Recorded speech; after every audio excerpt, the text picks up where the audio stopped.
Hello, welcome back to my channel. My name is Chris. My husband and I live in Manzanillo, Mexico in a house that we custom built last year. We learned so much in the process that I wanted to share what we learned with others who are thinking of doing the same. I'm really looking forward to bringing you videos about buying, designing, building, and maintaining your Mexican dream home. In my previous video, I talked about the 3 things you really need to do before you even consider buying in Mexico. I'll link it in the description below. Now let's say that you found that perfect location for you and you're ready to move forward with your dream. I want to talk about 3 ways that you can go about acquiring property in Mexico and the pros and cons of each of them. But before I do, I hope you will like and subscribe to my channel.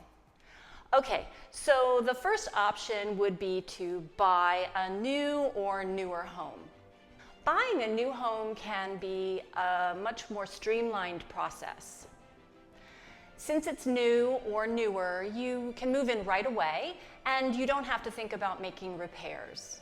Instead, you can focus your time and money on decorations, furniture, all the nice stuff.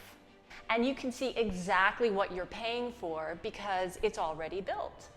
Bringing along someone who understands the Mexican building process and can speak Spanish can be really helpful. You can get a really good idea of what kind of materials the builder is using by checking out some of the other homes in the neighborhood that are in different stages of construction. Here are just a few things to look into and ask the builder about. First, make sure the builder is applying waterproofing to the foundation. Older Mexican homes can have issues with water seeping in from below and causing the stucco and paint to crumble. You also want to ask about what kind of bricks the builder is using in all of the wall construction. The term for bricks in Spanish can vary, but the most common word is ladrillos. Ladrillos can vary in quality depending on how they're manufactured.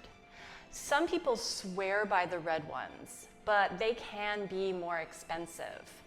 When my husband and I built this house, we chose a good quality cement one. You also want to look into what kind of roof insulating panels the builder is installing. I hope to get into much more detail on these construction topics in future videos. Now, a downside of buying a finished house is that you don't get to choose any finishes. And the quality of those finishes can really vary from builder to builder and depending on your price point. Unless you are spending a lot of money, you are more than likely going to get builder grade finishes. Now, when I say builder grade, I mean builder grade. Mexican builder grade finishes are really low quality. I've seen houses that are only a few years old with kitchen cabinets literally falling apart and chrome fixtures peeling from the rust. And paint jobs rarely last more than a few years because the standard paint quality is really thin. Another issue with new home builds is that the neighborhoods are usually farther away from the main center of town. They can be quieter for this reason, but there's also a problem with the infrastructure reaching them. For example, it may take years for fiber internet to make its way to the development. I want to take a minute to talk about water. Water service can be a problem. According to a 2024 New York Times article, 68% of Mexico is in moderate or extreme drought conditions. And this is affecting municipal water supplies in many cities. Water can come from rivers, lakes, groundwater, or reservoirs. And many areas are being tapped faster than they can refill. Often, the water authority will restrict water supply to newer neighborhoods in favor of older established ones. I've heard of homeowners having to truck in water every month. I know this was a big factor for some friends of ours who were buying a home in Colima. They chose a fixer-upper in an established neighborhood for this very reason. Which leads me to my next topic, buy a fixer-upper. An older home can give you a chance to buy into a more established neighborhood and a more centralized location. If you want a gated community, you'll be able to get a really good idea of how the HOA is maintaining common areas. And you'll also get to see how well your neighbors are taking care of their properties. You may be able to negotiate a lower price if the home is really outdated, and you get to customize the property to your own liking. You already have the shell of the house, so you can focus your money on updating the finishes with good quality materials. But it is really important that you bring in a structural engineer to inspect the property and make sure it has really good bones. Big remodels are really dirty in Mexico. You will not be able to live in the property during the renovation. And if it's a full gut, the remodeling process can be as long or longer than a custom build. If HGTV is in your blood and this is the route that you choose to go down, keep in mind that you'll probably have to stick with the original floor plan for the most part.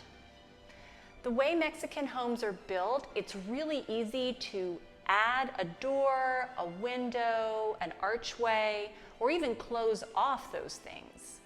But it's really difficult to take down an entire wall.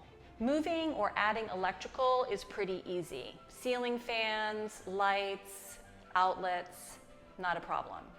But adding plumbing can be a bit tricky depending on how the drainage gets tied into the rest of the house. You definitely need to set aside a good portion of your budget for making repairs. Older Mexican homes can have some really funky plumbing and electrical systems. And you would be smart to run new wires, upgrade the electrical panel, upgrade water supplies, and add P-traps to drains while the walls and floors are opened up. If you want full flexibility to build your dream home, then you want to look into buying land and building a custom home. You'll get to start with a blank slate. You can build exactly what you need for your lifestyle. It can be so satisfying living in a home that reflects 100% of who you are. But it is a big commitment, both in time and money. The entire process can take over a year or longer depending on the location and size of the build. You will have thousands of decisions to make, and it can be really overwhelming. Especially because most of your decisions will have to be based on floor plans or renderings. It is imperative that you find a good arquitecto, which is the same thing as a builder in Mexico. A good arquitecto will not only help you create a good design, it will also draw up complete structural and mechanical plans, pull all the correct permits, and provide a crew that will execute it all. If you can't be in Mexico during the construction, you definitely need a personal representative who can be your eyes and ears. It's really important to visit the site several times a week to make sure everything is staying on track. It is very easy to go over budget.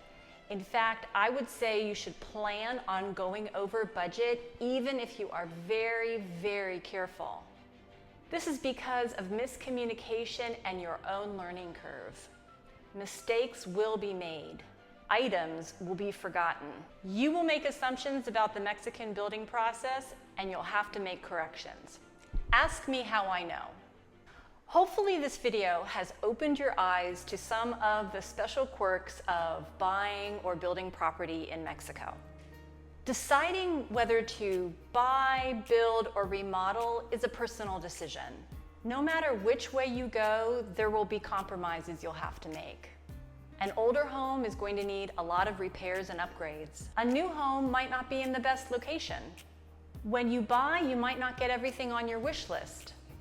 But when you build, you may risk going over budget. You should weigh the pros and cons against your personal needs and circumstances. But remember, it can be so rewarding when you finally open the door to your new home in Mexico and feel the stresses of life slip away. Thank you so much for spending time with me, and until next time, bienvenido a casa.